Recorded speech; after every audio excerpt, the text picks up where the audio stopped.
comfortable with all those cameras. Right. So,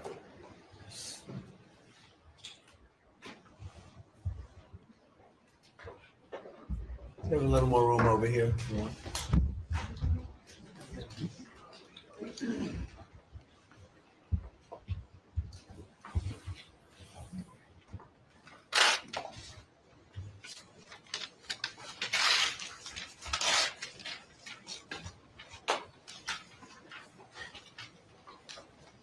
Thank you very much. We had a very good meeting. We're talking about a lot of different things. Consumer prices have actually dropped. There's very little inflation. Everybody predicted a lot of inflation, very little inflation. Energy costs are down. Interest rates are probably down. They scatter, but they're probably down. Prescription drug prices are even to down. Doing very well. It's been amazing. We had a big day yesterday. There'll always be transition difficulty, but we had in history, it was the biggest day in history, the markets. So we're very, very happy with the way the country is running.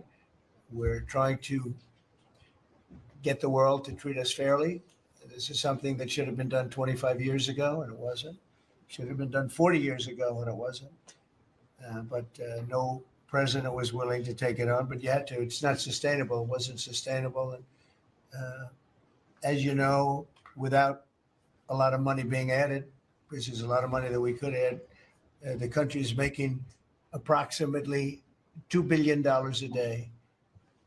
And when you think of it, we've never done that before, never come close to it.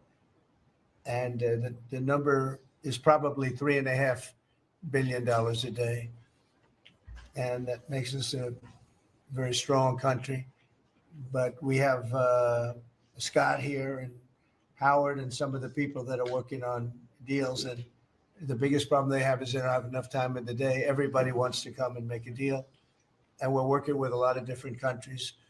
And it's all going to work out very well. I think it's going to work out really very well. But we're in good shape. There's no inflation. There's very little inflation.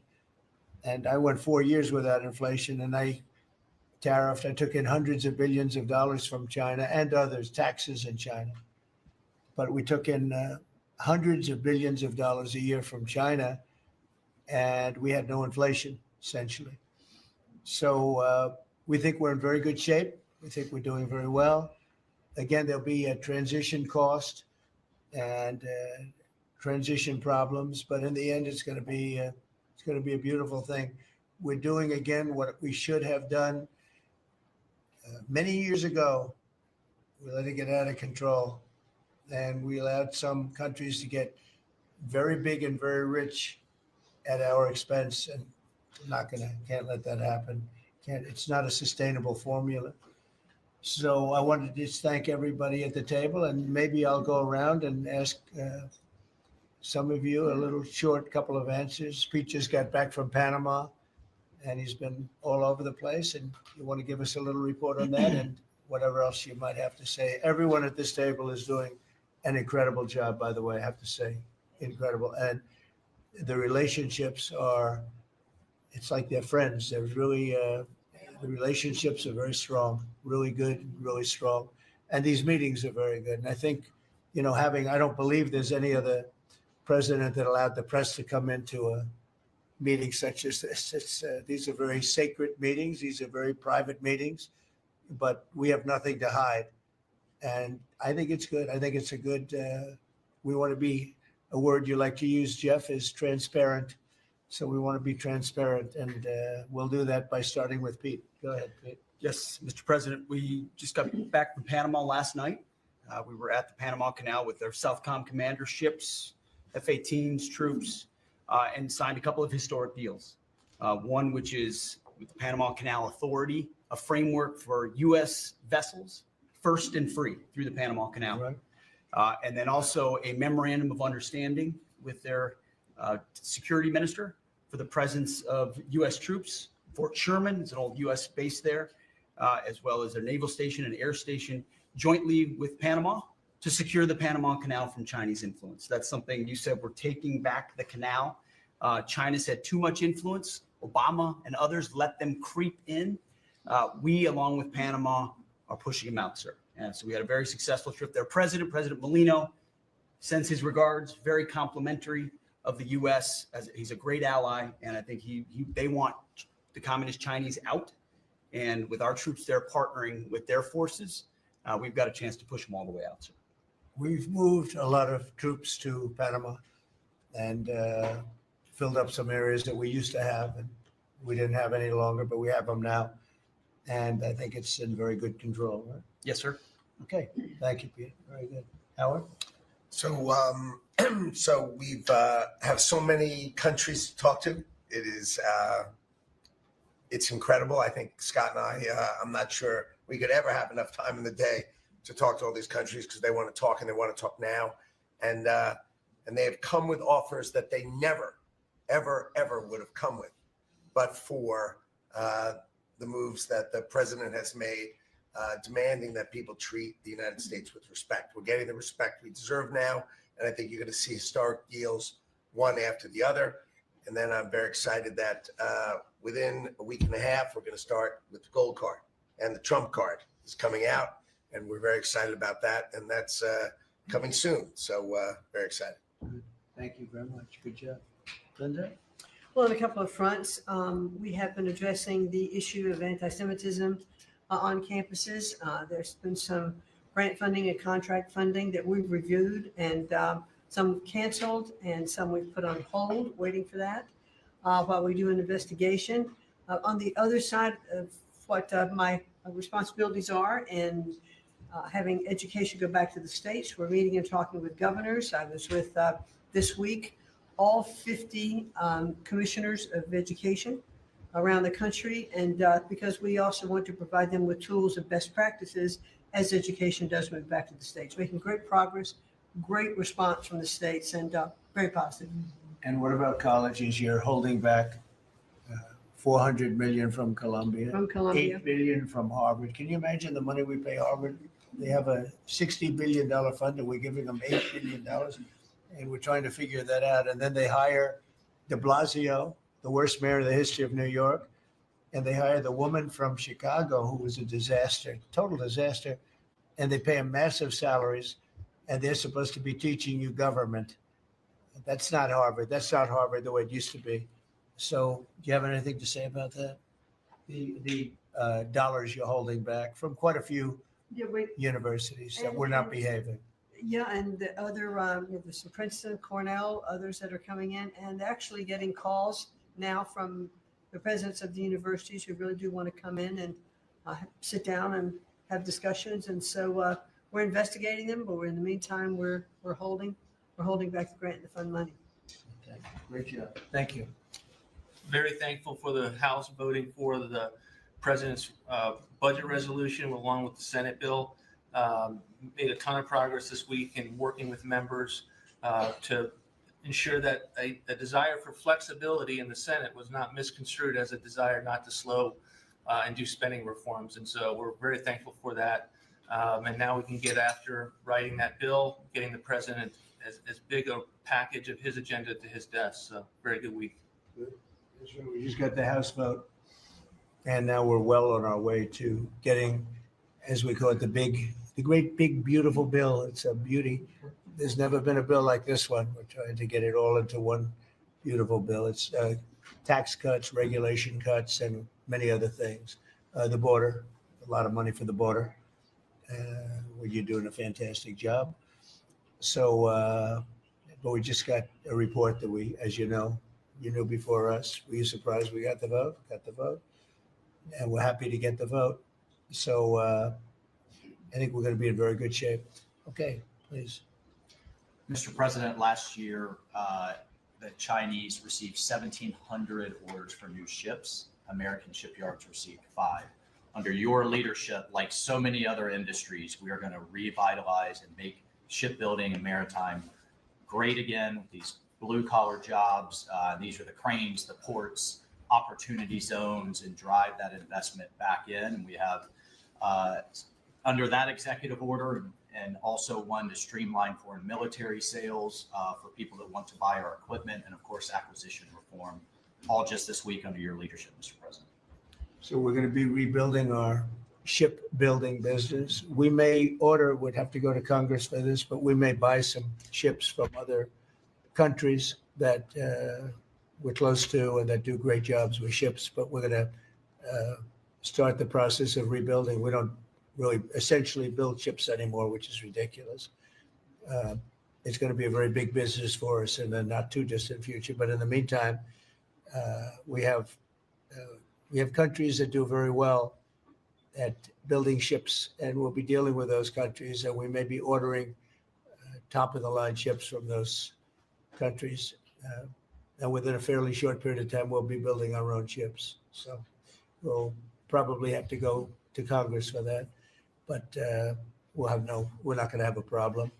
Susie, thank you very much for the job you've done. Go ahead, please.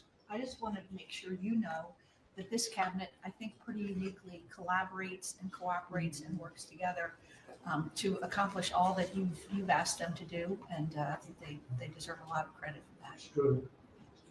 You're doing a great job. The chief of staff, doing a great job. Lee, go ahead. Mr. President, the Biden EPA was strangulating the economy. The Trump EPA understands it's not a binary choice. We can protect the environment and grow the economy.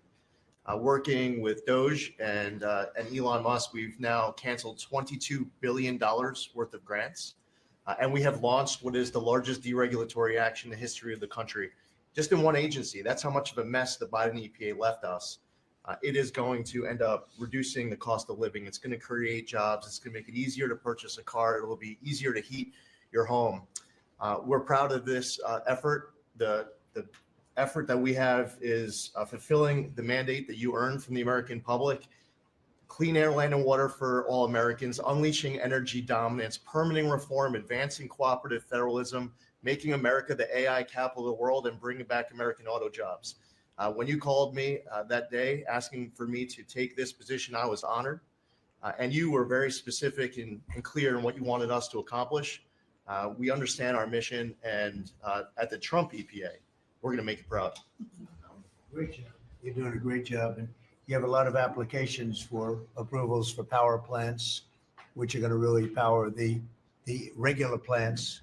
And they're going to be right next to each other because we can't rely on our grid. It's old and it's tired, and it's, very subject to being attacked, whether by rain or by bombs or by anything else. And we're letting people build their own power plants. And these are a lot of them being built with the AI and beyond the AI chips. And we're letting them build their own power, and never been done before. And we're going to get it done quickly and approved quickly as part of a plant. They'll have a sort of be their own power company. And it's very exciting. They couldn't believe it when I told them that. I said, we're going to get you the approvals very fast as part of your regular plant. You're going to build electric producing plants, and it's very exciting. And they're able to do it very quickly and very well. And you made it possible. Thank you. You have a lot of applications for some of the biggest plants that have ever been built in the world. These are serious plants, aren't they? Huh? Approved. We are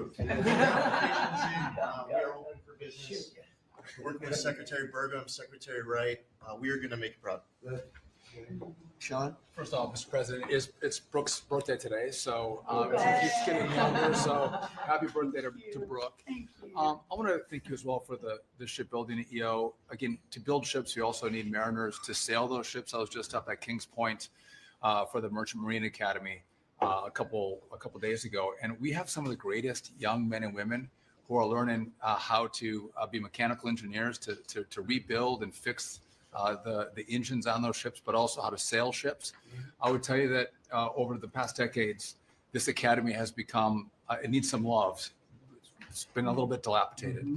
We have to invest in sailors. And I appreciate you taking the initiative. To be a global power, we have to build ships and have sailors to sail those ships. These are the very people that help Pete should we come into points of crisis to support the military. So thank you for that. Number two, the last administration announced 3,200 projects, big, beautiful roads and bridges. Most of them are good. But they announced them, they didn't sign a grant agreement. 3,200. So the money doesn't go out the door. to build the infrastructure in the country. And it's fun to do an announcement. It's actually the harder work to put together these grant agreements. So we're doing the work right now at DOT to get these grant agreements done and build the projects. Most of them are good. And they also put in all of this green and social justice requirements on roads and bridges. We're pulling all that out and putting the money toward the infrastructure, not the social movement from the last administration. Good steel, right, as opposed to green paper mache. Okay, thanks, great job.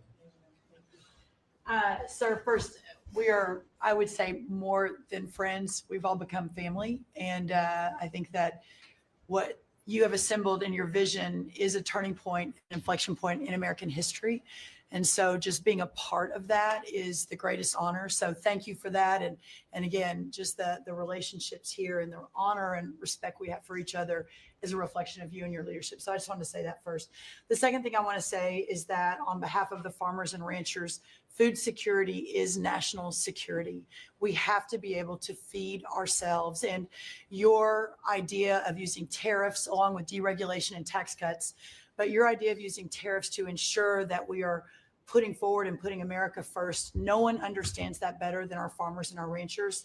But having said that, emerging from 4 years of Biden with a 30% increase in inputs for our farmers and ranchers, with an almost $50 billion trade deficit. When we left the first time, it was zero, meaning that they are hurting. So the period of uncertainty we're in, they know that your vision will move us into an age of prosperity for all Americans, but for my people, for the farmers and ranchers, unlike any they have seen before. And I think they are really, really excited and so grateful for your leadership.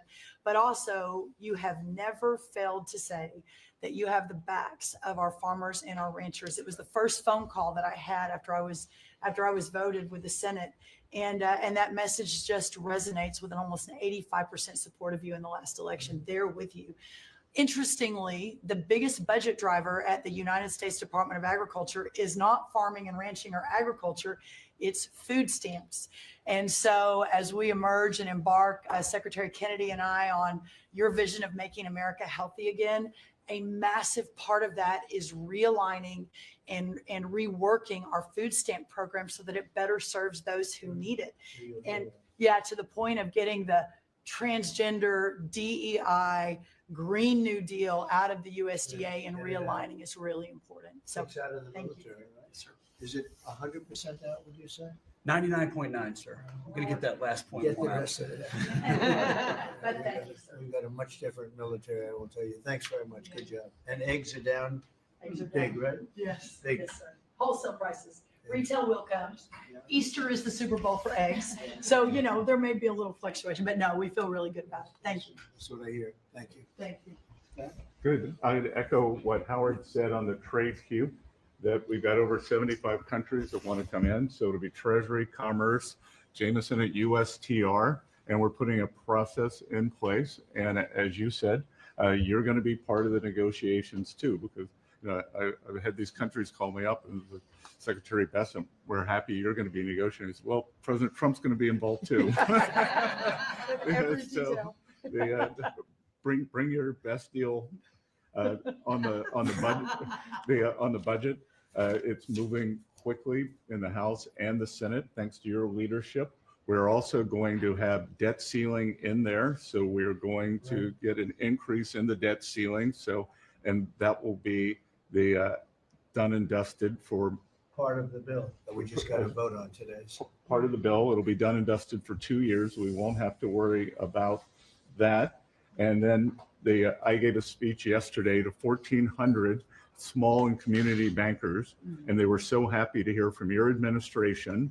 And I told them Wall Street's done great for the past 4 years, 10 years, 20 years. It can continue doing great, but it's Main Street's turn now. And it's those small bankers through deregulation, through emphasis on Main Street, your Main Street agenda, bringing back jobs, that is going to power the smaller communities. And then finally, the bond auction went very well yesterday. We had a lot of foreigners show up as the support showing that the U.S. is still the best place to invest. The inflation report, as you said, was quite good. And energy prices are down more than 20% since January 20th. Amazing. Very good numbers. Great number. Thank you. President, we've had some great wins in the last few days that, you were overwhelmingly elected by the biggest majority. The U.S. Americans want you to be president because of your agenda. And the courts are ruling that you have the authority to determine how the money of this country will be spent. That's what the American citizens wanted, and that's what they're getting. An example of that Friday was the Department of Education, that you can determine how the money will be spent. No more DEI. And that impacts every agency across the board. On the civil side, again, NLRB, we had a big win in the Supreme Court there. OPM, a big win there. But also 16,000 workers there. But also on the criminal side, the Alien Enemies Act, we are winning there. And your directive to me was to keep America safe, and that's what we're doing. Whether it's the alien enemies, all of these gangs, and they are enemies of our country. They are terrorists. They are organized crime. They have come here. They are extremely organized. They are spread throughout our country, and they are creating terror. And no more under your directive. And that is stopped. Yesterday in South Florida, we charged the 11 defendants with $500 million of pure cocaine coming into our country to kill our kids. They were caught. They will be prosecuted to the fullest extent of the law. These gang members are going back to where they came, or they're going to an El Salvador prison at your directive. And, you also gave us a directive to prosecute the people who are going after Tesla to the fullest extent of the law, some of the greatest police work I've seen. We've made 4 arrests. There will be no negotiations at your directive. They're all looking at 20 years in prison. And within the next 24 hours, you're going to be seeing another huge arrest on a Tesla dealership, President. And that person will be looking at least 20 years in prison with no negotiations. That's great. That will stop it. Cold. Domestic terrorism. Thanks. Doing a great job, too. Thank you very much. Lori, please. Mr. President, accountability matters. That's what we're recognizing. With our partners at the Department of Labor for Government Efficiency, just a few weeks ago, we realized there's about $4.4 billion in COVID funds that were not used, that the state coffers were just holding on to. Out of that, we've returned $1.4 billion back to the state treasury, so essentially to the American people, and we'll go back and claw the rest of those billions of dollars back.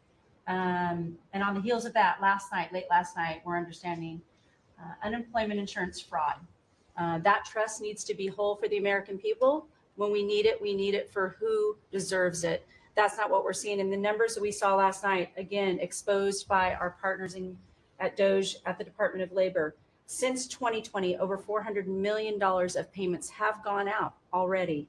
And when you hear these numbers, apparently in the United States, we have over almost 25,000 people who are over 115 years old who are collecting $59 million that we have sent out to people.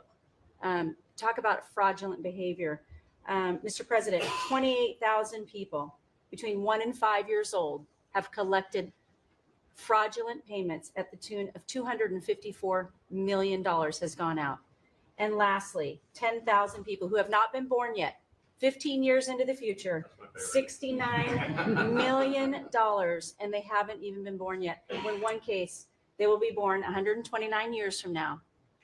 The United States government sent them $41,000 and they're not born yet. So under the Department of Labor, those are the things that we're uncovering. I couldn't be more honored to tell the American people that we're bringing back their dollars and we're saving them and returning them to the United States Treasury.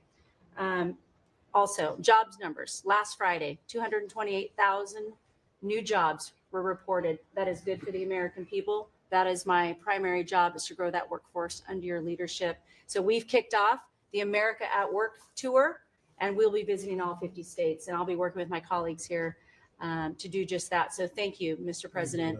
We're going to grow this economy. We're going to keep our focus on the American worker. So you're finding tremendous fraud, though. Those numbers are really bad when you're Unheard of. over 115 years old. And I think you had mentioned the oldest person in our country is 14 years old. That's pretty good. A woman living in Pennsylvania, but apparently there's 24,000 more of them that are 115 or older that we're I giving hope you hear that. to. So we have 24,000 older than the oldest person. Definitely good. That's terrible. And what are we doing about that? How do we get that money back? Yeah, so we're working with our IGs to do the further investigation. The House and Senate, we had a 5-year statute of limitations. We've got an extension on that, another 5 years. And so the goal, in my opinion, we should never have a statute of limitations to return the American dollars back to the Treasury when there's fraud.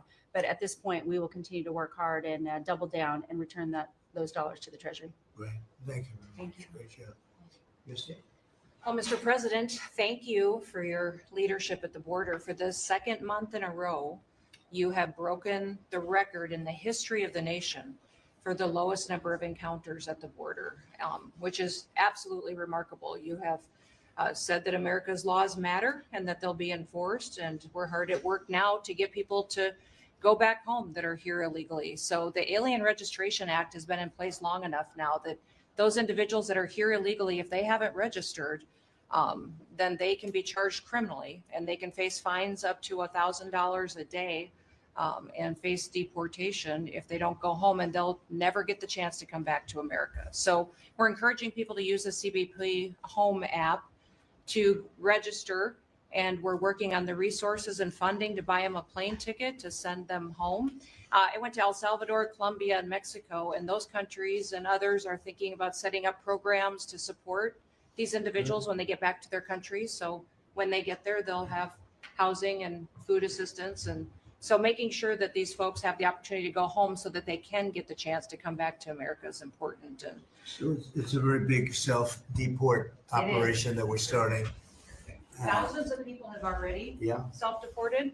Well, we're just going to, we got 21 million people that need to go home because they're here breaking our laws. Then we need to facilitate that. And I've been working with the governors a lot lately on several different issues. One of them has been on FEMA for recommendations on how to do exactly what you've directed us to do. And then also I sent a letter and communicated with them that they need to be setting up a SCIF.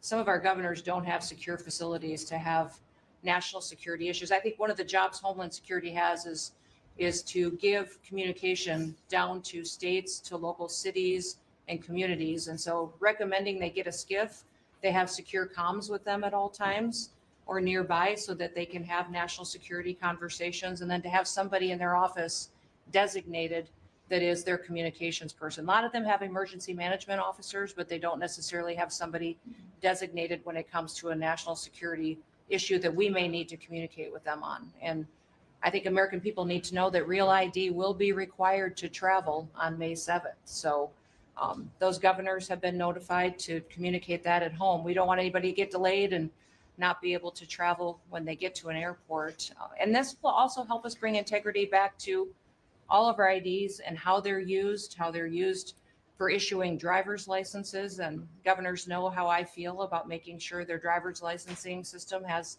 integrity, because a lot of people use their driver's license to vote. And the backbone of our country and the foundation is election integrity. So we're giving all those directions to our governors and communicating that so they can lead on it as well. And we're going to work with people so that if they go out in a nice way and go back to their country, we're going to work with them right from the beginning on trying to get them back in legally. Is that So they have right? a chance to come back. So it gives you real incentive. Otherwise, they never come back. They'll never be allowed once a certain period of time goes by, which is probably going to be 60 days. We're also going to work with farmers that if they have strong recommendations for their farms for certain people, we're going to let them stay in for a while and work with the farmers and then come back and go through a process, a legal process. But we have to take care of our farmers and hotels and, various places where they need the people. And we're going to be working with you very carefully on that. So a farmer will come in with a letter concerning certain people saying they're great, they're working hard. We're going to slow it down a little bit for them. And then we're going to ultimately bring them back. They'll go out, they're going to come back as legal workers. Okay? Yes, sir. Thank you. Which I think will be I think it's very important to do. Okay, thank you very much. Great job. Jameson, I watched you testify for the last Yeah, he did. couple of days. You're on every night at 3:00 in the morning. You did great. You were fantastic. Thank you very much. It's just what I like to do for fun, sir. You've been keeping us very busy. Last week, you started a reordering of international trade, something that hasn't happened for 80 years, something that should have happened decades ago. And you know that. You've known that for a long time. That's why you have us all working on this. You came into an emergency situation where President Biden left us with a $1.2 trillion trade deficit. It's the largest of any country in human history, the largest. So you declared an emergency, you took You would action say the largest in history, right? in history. There's never been anything like what he left us. He left us a mess. His whole administration was a mess. So go ahead. So you declared an emergency, you imposed a trade action. So now you have a tariff on the world. It promotes U.S. manufacturing, it protects U.S. workers, and you've also given room for negotiation during this time so we can open export markets for our farmers and other producers and American workers. And this is why the unions vote for you. This is why the workers vote for you. This is why the families want you to be the president, because you're standing up for American workers and American communities. We've had countries come in over the past couple of weeks that represent more than half of global domestic GDP, more than half. That's who's coming in to talk to you and to your advisors about how to have reciprocal trade, how to have fair trade. Would have happened without you. Thank you very much. Great job. Lovely lot. Well, thanks to your fantastic leadership, this amazing cabinet, and the very talented Doge team, I'm excited to announce that we anticipate savings in FY26 from reduction of waste and fraud by $150 billion. And I mean, and some of it is just absurd, like people getting unemployment insurance who haven't been born yet. I mean, I think anyone can appreciate whether, I mean, come on, that's just crazy. You know, some of these things, people ask me like, well, how are you going to find waste and fraud in the government? I'm like, well, actually just go in any direction. That's how you find it. It's very common. it's as the military would say, target rich environment. So then we're doing a lot of good in excellent collaboration with the cabinet to achieve these savings. And it will actually result in better services for the American people. And that we're going to be spending their tax dollars in a way that is sensible and fair and good. And your people are fantastic. In fact, hopefully they'll stay around for the long haul. We'd like to keep as many as we can. They're great, smart, sharp, right? Finding things that nobody would have thought of. Very computer savvy. Yes. We worked hard to get the Trump Gold Card operational, hopefully in the next week or so. That'll be very exciting. Really exciting. It's a pathway to citizenship Yeah. into the United States. It's a big deal. Yep, it's a big deal. Thank you very much. Great job you're doing. Thank you, sir. Thanks to your leadership and setting the mandate of transparency and accountability across the U.S. government. I'm bringing that transparency and accountability to the intelligence community, first and foremost, to make sure that you and your cabinet have that real-time, relevant, apolitical, objective intelligence to best inform whether it's negotiations for peace, negotiations around tariffs, the great work that you are leading around the cabinet today. Secondly, working with Department of Homeland Security and the FBI to increase our information sharing to achieve your goal of countering the narcotic trafficking and our ability to go after cartels now designated as foreign terrorists. I met with the National Sheriff's Association this week, being able to work to make sure that the information that they are getting on the ground, that local law enforcement is getting on the ground, is being fed back up through to our National Counterterrorism Center, and that we have all of the federal agencies, state and local law enforcement, all on the same page as we are working to make our country safe again. And lastly, sir, as you know, declassification and rooting out weaponization, politicization of the intelligence community is a huge priority. You know more than anyone else the very dangerous and negative consequences of that. I've got a long list of things that we're investigating. We have the best of the best going after this. Election integrity being one of them. We have evidence of how these electronic voting systems have been vulnerable to hackers for a very long time. and vulnerable to exploitation to manipulate the results of the votes being cast, which further drives forward your mandate to bring about paper ballots across the country so that voters can have faith in the integrity of our elections. And lastly, we've been scanning. I've had over 100 people working around the clock to scan the paper around RFK, Senator Robert F. Kennedy's assassination, as well as Martin Luther King Jr.'s assassination. These have been sitting in boxes in storage for decades. They have never been scanned or seen before. We'll have those ready to release here within the next few days. That's great. Bobby, how do you feel about that? That's hitting, I'm very that's hitting gratified to close- hear. That's hitting close to home, isn't it? Yeah, huh? no When you kidding. think, Yeah. I'm thinking about Bobby No. when that statement's made. I'm very grateful to you, Mr. President. And you'll let Bobby see some of this because, it's very personal stuff. But it's time. I've asked him, and his response is, put it out. The world needs to know the truth. And his uncle that's been out and anything that hasn't been out, they can go to your offices and see, right? Everything that we have within our possession, it's either online or it's physically at the National Archives and Records Agency. We also have hunters going out, Mr. President, and looking in the storage lockers at FBI and CIA and other agencies, specifically to find if there is anything else that has not been reported. We're actively going out and trying to search out the truth. Yeah, we want to get it all out. Yes. 100%. Good. Thank you very much. Good job, guys. Mr. President, on behalf of America's manufacturers, I want to thank you for standing up to the Chinese Communist Party and fighting for our main streets, for our workers, and for those that make things in America. I'm out on a Made in America manufacturing tour, and as I go across the country, people are grateful to have a president who's not just fighting on the tariffs fronts, but to get inflation down, to create jobs. After Biden destroyed 110,000 manufacturing jobs in just his last year, you've already brought back thousands and thousands of manufacturing jobs. So the American worker is grateful. Main Street is grateful for you. And at the agency level, we're making sure that manufacturers have access to the capital they need, but we can't do that if we're not fighting fraud. So we've modified our loan applications to have citizenship verification, to make sure we have birth dates, common sense principles around lending that the Biden administration had waived. They waived $450 million of fees in 1 year. We're restoring that for the American taxpayer. And the American taxpayer, as tax day approaches, April 15th, they need to know that this cabinet, this administration, and thank you, Elon Musk and Doge, for fighting for the American taxpayer to make sure that their hard-earned dollars are well spent, that they have a return on investment for this country, and that we're fighting for them just as you are every single day. So thank you, Mr. President. Thank you very much. Mr. President, we are working at HHS to advance your agenda to make America healthy again.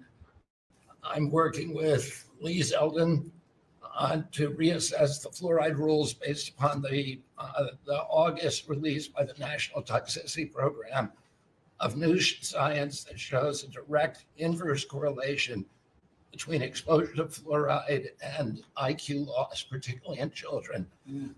Lee and I were in Utah this week, to announce that Utah became the first state in the country to ban supplemental fluoride. I'm working with Brooke on and governors now in 24 states who are advancing MAHA legislation to get soda pops off of the food stamp program, off the SNAP program. We've launched Operation Stork Speed to get the bad chemicals out of baby formula. We're working with governors across the country to get good food into the school lunch programs and to get rid of food chemical dyes and other bad chemicals that are in our food. We've shown now that this directly affects academic performance, violence in the schools, and mental health, as well as physical health. We are working with governors across the country to get cell-to-cell or bell-to-bell legislation to restrict the use of cell phones in schools, which again dramatically impacts academic performance. Today we announced a dramatic reduction in animal testing at NIH and FDA. We're going to switch over to AI, which we've now found is much more precise in identifying the impacts of toxics in various products. We're working with Elon, who's done an incredible job to eliminate the redundancies and to streamline operations at all the health agencies and to recalibrate our trajectory to your agenda of making America healthy again. And finally, the CDC has done an amazing job at getting the measles outbreak under control. We have about 680 cases now in 22 states, compared to the same outbreak in Europe, which is 127,000 cases and 37 deaths. Our numbers in this country have now plateaued. And I want to thank CDC for that.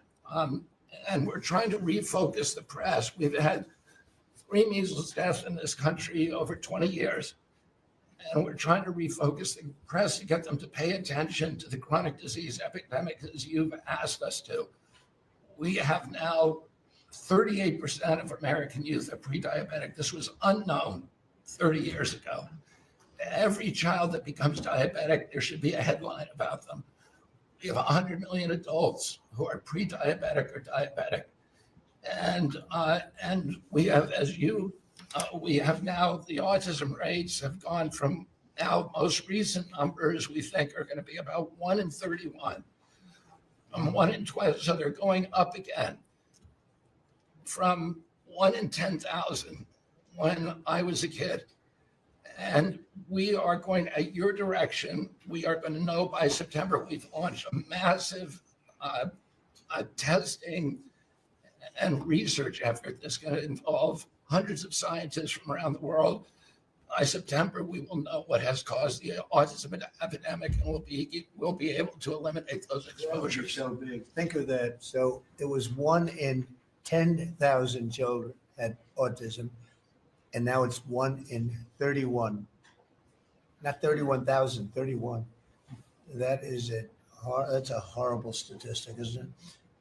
And there's got to be something artificial out there that's doing this. So you think you're going to have a pretty good idea, huh? We will know by September.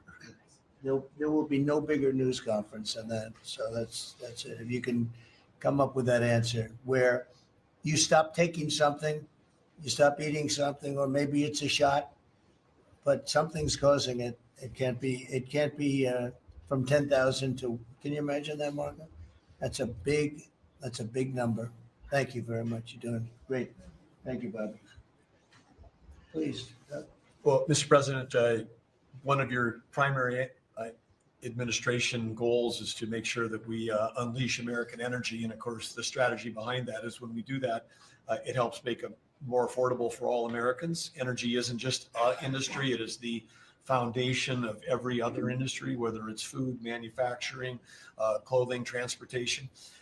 And then also when we've got the ability to generate and not just be energy independent, but energy dominant, then we have the opportunity to sell energy to our friends and allies versus them buy it from our adversaries. And our adversaries were funding terrorism and conflicts against our allies by their oil and gas sales that were going through a Swiss cheese set of sanctions. So with your creation of the National Energy Dominance Council, over half the people at this table serve on that. Everyone has been engaged, whether it's interactions with negotiations with other countries, with putting sanctions in place that actually work, with cutting deregulation, working on biofuels, building infrastructure for transportation. There's a whole range of things that are being tackled. But when in the outcome of all that is that the Biden administration was restricting supply, you're increasing supply. When you increase supply, then prices start to come down. And we have a huge opportunity to do this. Just in interior alone, there's 500 million acres of surface, 700 million acres of subsurface, and 2.5 billion acres of offshore. And the Biden administration was trying to restrict this so that you couldn't get a timber lease, you couldn't cut a tree, you couldn't graze a cow. You couldn't develop oil and gas minerals, and you couldn't develop the critical minerals we need for our technology, for our defense industries, and to be able to help us win the AI arms race against China. So we're opening up this, and with your executive orders and your work, we've on Tuesday, historic day, you ended the war on beautiful clean coal, which has been going on since Obama took office. China gets 60% of their electricity from coal. They're opening up they've opened up 94 gigawatts of coal in the last year as part of this AI arms race. 94 gigawatts, that's enough for 94 Denvers to be able to 1 gigawatt per metro area like that. It's unheard of. So what we have an opportunity under your leadership to come back. The Gulf of America had its first offshore lease sale, which is scheduled for later this year. But that was the industry loved that because we're now the Gulf of America is now open for business again, and there's as much as 7 billion barrels of oil accessible now. They've increased the upside of what they think that is. On the coal front, the estimate is the financial value of the coal in America is $8 trillion. That was an asset on the balance sheet that we've now being put back on again. And of course, in Alaska, with your separate executive orders to unleash Alaska energy between ANWR, the North Slope, the Strategic Petroleum Reserve Alaska, all of those, we've reversed Biden decision. Those are all open for business again. And all of this is leading to the investment coming to America. The smart money is coming to the U.S. That's why we've got trillions of dollars of investment that are showing up at the door because they know if they're going to do manufacturing here, there's going to be energy to power their plants. And so again, thank you for your leadership and thank you for everything you're doing. Very good. Thank you. Marco. Well, Mr. President, one of the most important things I believe you'll achieve in your presidency is reordering the world in a proper way. For 31 years, more than 31 years now, multiple administrations have allowed the Chinese to deindustrialize this country, to take away jobs and factories and pillars of our national strength. And what you're doing now, I think, is a great service to our country, but ultimately to the world. And I want to congratulate you and your team that's working on that because it has extraordinary geopolitical implications, as you see from all these other countries that are now coming here and wanting to join something that actually it's crazy to allow these. I mean, basically, we lived in a world where Chinese companies can do whatever they want in America, but our companies cannot do anything over there unless they allow it. And even then, they steal our stuff and reverse engineer it. So just reordering all of that has dramatic implications on peace and security of the world. So we thank you. An important meeting, thanks to you, is going to happen on Saturday for the first time in a long time. There'll be direct talks between Ambassador Woodcock and a top-level leader in Iran. We hope that'll lead to peace. You've been very clear what Iran is never going to have is a nuclear weapon. And I think that's what led to this meeting. And we'll wait for him to come back from it. And we're hopeful about that. I would also say that we are receiving, and I think the Department of Homeland Security can confirm this, historic cooperation from countries all over the world. Number one, in taking back their citizens. Every country in the world has to take back people that are illegally in another country. And we have countries that refuse to do it or will kind of ignore our calls. All of them are doing it. The ones that are not are paying a price. And we've also found cooperation in other countries that are willing to take some of these people, some very dangerous criminals. I know the president of El Salvador will be here next week, has really been a good friend of the United States in that regard. These are some of the worst people you'll ever encounter. And Pam knows this, and Christy knows this from the work they're doing.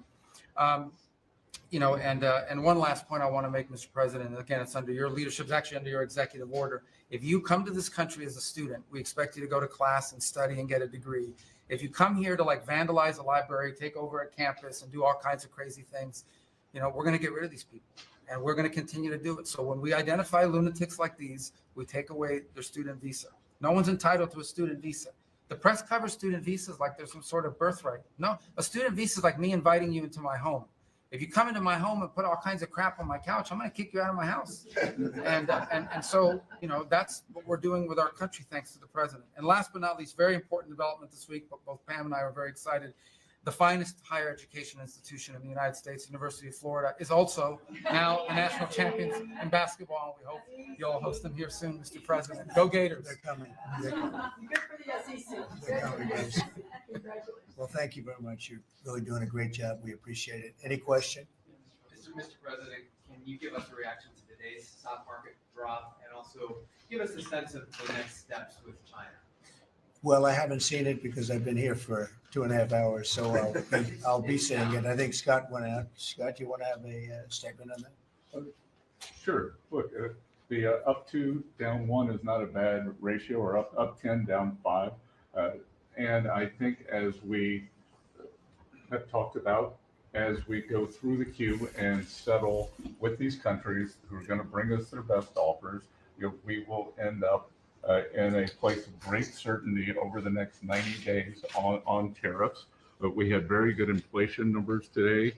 Oil's down. We had a successful bond market. So I don't see anything unusual today. And next steps for China, sir? Well, we'll see what happens with China. We would love to be able to work a deal. They've really taken advantage of our country for a long period of time. They've ripped us off beyond nobody. How people stood for it, sitting in my position, is not even believable. And we're talking about many presidents, not just a couple. But they did, and all we're doing is putting it back in shape. We're resetting the table. And I'm sure that we'll be able to get along very well. I have great respect for President Xi. He's been, in a true sense, he's been a friend of mine for a long period of time. And I think that we'll end up working out something that's very good for both countries. I look forward to it. Mr. President, China retaliated today by reducing the number of American films that can be shown there. What's your reaction to them now targeting cultural exports from the United States? I think I've heard of worse things.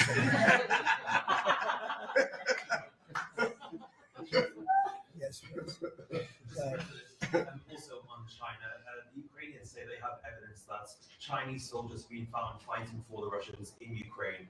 Can the US verify this? And if so, what does the US plan on doing to China to counteract that? We'll look into it, but I think beyond that, we're really looking to get that war stopped. They're losing 2,500 and even more than that young people a week. They're Russian and they're Ukrainian. They're not American, but they're people. And we're seeing if we can get it stopped. And I think we're making progress. I appreciate the ballerina who was released. It was at the request of a very good friend of all of ours, actually. Dana White called me and he said it's the friend or the relationship of one of the fighters for UFC or one of the fighters. And Dana's an incredible guy. And we spoke to President Putin about it and they made a deal. They released the young ballerina and she is now out, and that was good. So we appreciate that. We hope that we're going to be able to make a deal relatively soon with Russia and Ukraine to stop the fighting. It's so senseless. It's such a horrible thing. It would have never happened if I were president, but it did happen. And we were given that card, and I think we're going to get it. I think we're going to get it stopped. Got to get going. We got to get it. We have to move it faster. Likewise with the hostages, we're making progress. There's 59 hostages, but only 24 of them are living. And that's the way it's been presented to me by the mothers of some of the dead, mothers and fathers of some of the dead hostages. And they want the bodies of their baby, as they say, their baby, their young boys. They want them back as much as if they were alive. It's amazing, because when I met the hostages 2 weeks ago here, I couldn't believe what they had to go through, by the way. But when I met them, they said, yeah, there's 59, but 24 are living.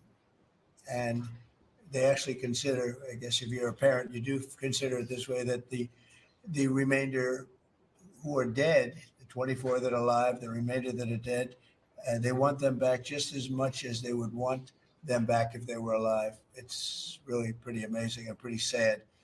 So we're getting close to getting them back. We have a lot came back. A lot of people are very grateful. And some came back in pretty bad shape.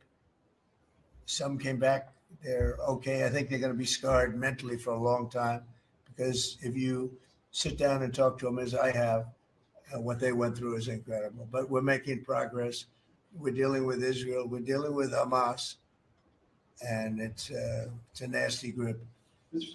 President, how close are you to the first country coming to actually make a deal with the United States over tariffs? Is it days, months? Well, I think it's very close, but we have to have a deal that we like. We don't want a deal that's going to be a bad deal, or I could make every deal in one day if I wanted to. do this all in one day. I could just say, here's what we'll do. And I was saying to the people before, to Scott, mostly to Scott and Howard, and some of the other people that work with us on the negotiations. You know, we have a lot of law firms that have paid me a lot of money in the form of legal fees. We're going to probably use those firms to, if we can, I think we can. I'll make a contribution to the country, but the great firms are the best firms, the biggest, and really the most prestigious. And we may be using them to help you guys out because you're going to need a lot of lawyers. And I'm not sure Pam's going to be happy if I say, can you send over about 200 lawyers that work on trade? She's working on criminal stuff, and I think that's going to be her focus more than anything else. So we'll find out if we can do that. But we have a lot of lawyers that you've been reading about where they paid $100 million a firm on average. Now we have the final 4 or 5 are at $125 million. So I have a lot of legal fees I could give to you people, and we might as well use them. Hopefully I won't need that many legal fees or that much. I may, who knows, after it ends, after we leave, maybe I'll need it. But if I do, it's not going to be very pleasant. So I think we're going to try to use these very prestigious firms to help us out with the trade because, you know, we have a lot of countries. But we want to make deals that are proper for the United States, not just we can make deals easily. We want to make them proper. Mr. President, if you aren't able to reach the deals that you want to see at the end of the 90 days, will you put those higher tariffs in place or will you extend? Well, that's pause? what would happen. I mean, if we can't make the deal that we want to make or we have to make, or that's, you know, good for both parties, it's got to be good for both parties. You wouldn't. And then we go back to where we were. Go back to the numbers that you announced last week. I think so. You wouldn't extend the pause? Yeah. We'll have to see what happens at that time. Thank you, Mr. President. You said yesterday you were considering some exceptions for companies. Can you talk about what you're considering? And then also on the reciprocal tariffs that would be substantially lower, is the same math formula going to be used or is that tossed out? I'm not considering now for any country or company, but it's possible that I would. But I'm not. We don't have that situation right now. People understand where we are, what we're going to do, but it could happen. You know, it's called flexibility. You have to have certain flexibility. What are you planning on using the money that you're gaining for revenue through the tariffs on? Paying down national debt, reducing taxes, creating good budgets, helping Christie with the border and all of the other things. I built hundreds of miles of wall, as people now understand, 571 miles of border wall in the first administration. But we're going to beef it up and we're going to add more. And, you know, the numbers are incredible, really. The numbers are what's taken place. We had great numbers, but these numbers are topping my last administration. And Christie and Tom Holman have done an amazing job.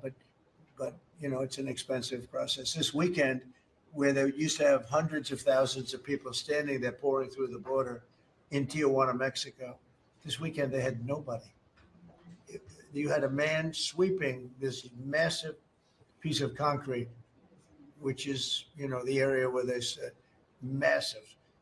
And I've looked at that during the Biden administration. You couldn't see a piece of that concrete. There were so many people on it.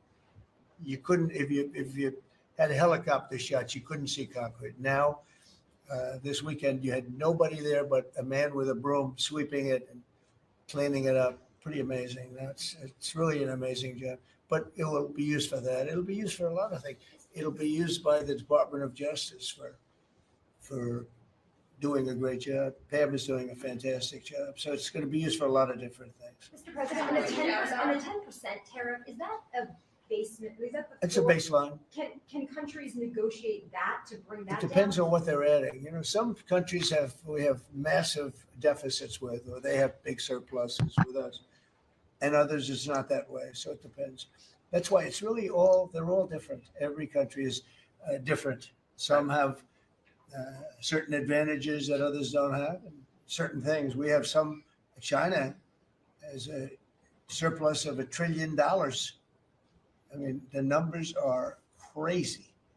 And others have basically no surpluses. You know, we have some that are pretty even, but they hurt us in other ways, and we just want to get that taken care of. So everyone is a little bit different. So are you negotiating with the EU as one bloc or individual nations for the tariffs? We're looking at it as one block.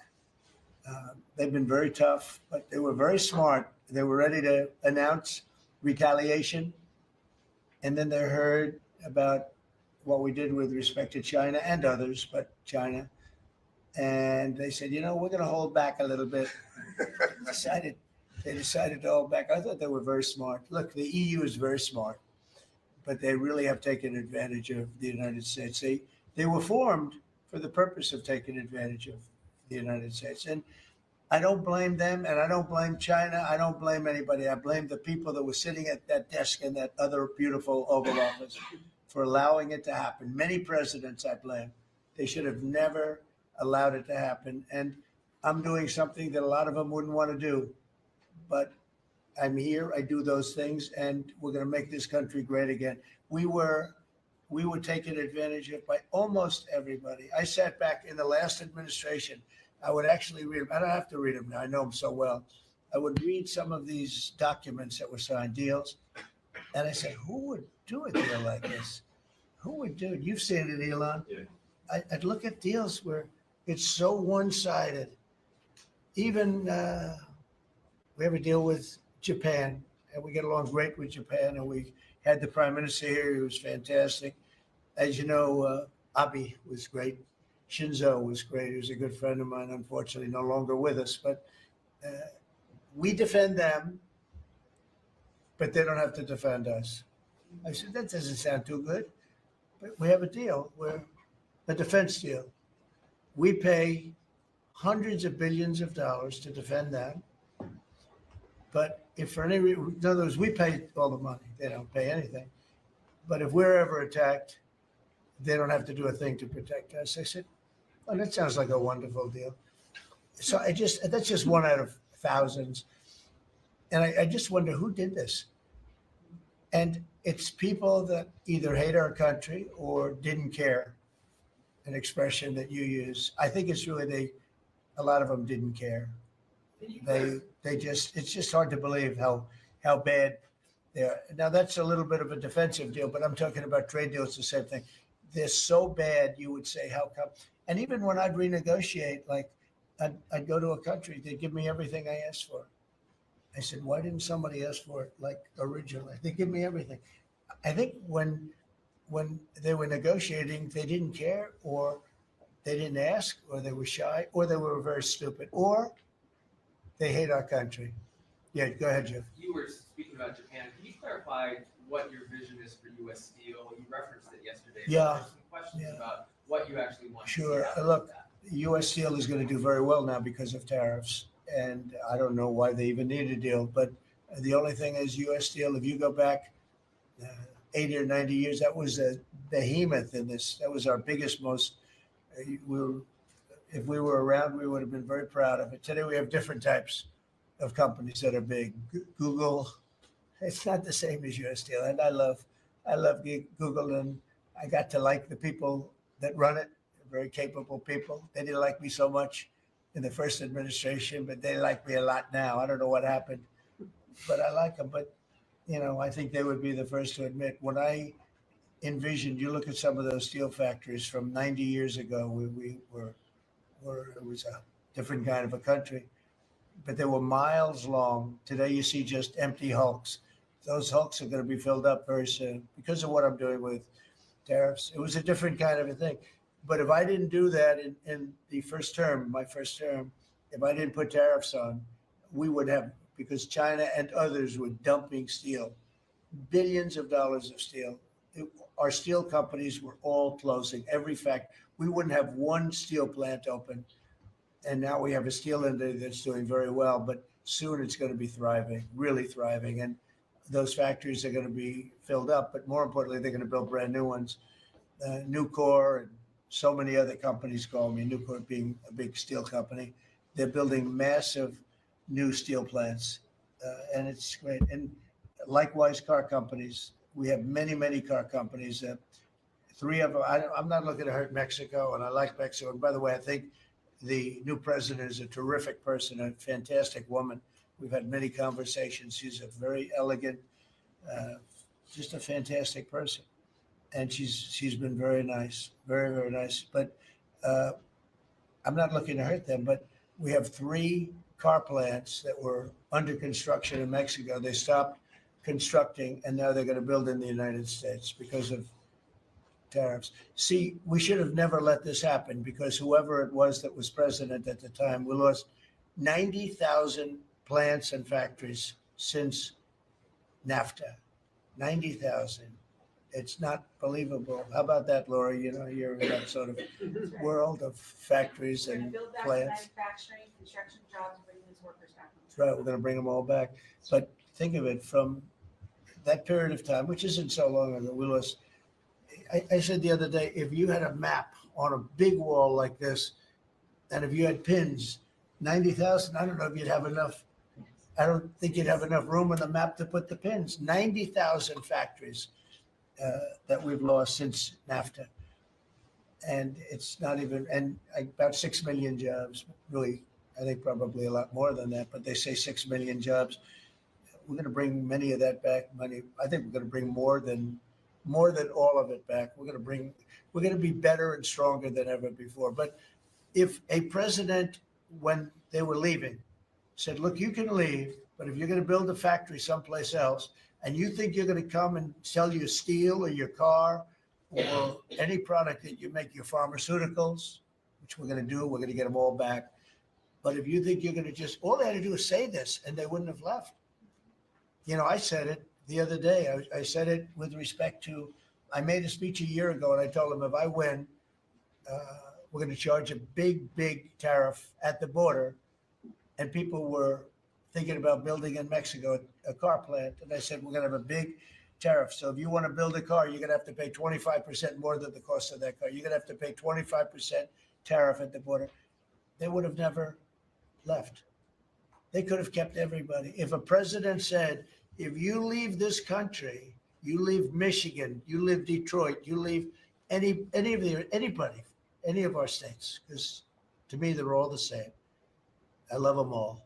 I love them all, and I probably won them all, but they say I won most of them. I think I won them all, but that's okay. But all you had to say if you were the president is, if you leave and you think you're going to now fire all those workers, leave all that, everything behind, and you're going to build in another country and sell it any, and no, you're not going to.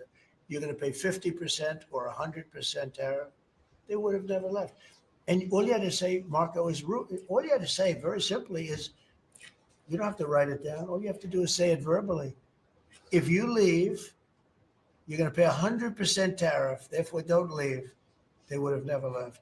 But they left 90,000 plants. I mean, it's hard to believe that many. It's not, you can't envision it. So just getting back to your, because I'm the great weaver of all time.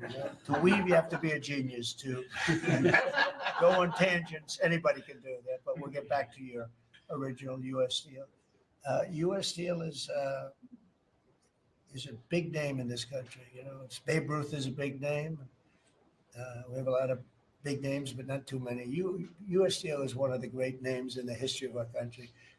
And normally I wouldn't mind so much. I wouldn't be thrilled with it. But to buy for a foreign country, and we love Japan, but for a foreign country to buy that cherished U.S. Steel brand, that's hard for me to do. And maybe somebody else may want it.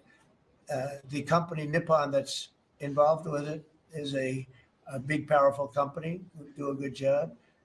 But why can't they just build a plant themselves? I mean, why do they have to, take U.S. Steel? So as you know, I rejected the deal. Now they've come back in a different form. They're coming back as an investor. And, I feel better about that, I guess. But, I know them very well. I know the thinking. It's the investor. They'll invest, and somebody else maybe is sitting in this chair, and they will no longer have an investment. They'll have the whole thing. That's the way it works. Very smart. They're very, very smart people. We're dealing with very smart people throughout the world. Great geniuses, actually. Look what they've done to our country. And again, I don't blame China. I don't blame anybody.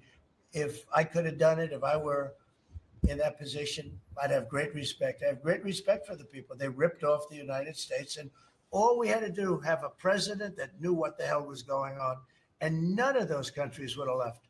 Those companies, none of them would have left. So that's a little lesson in basic business. And it's really basic business. It's not complicated business. It's very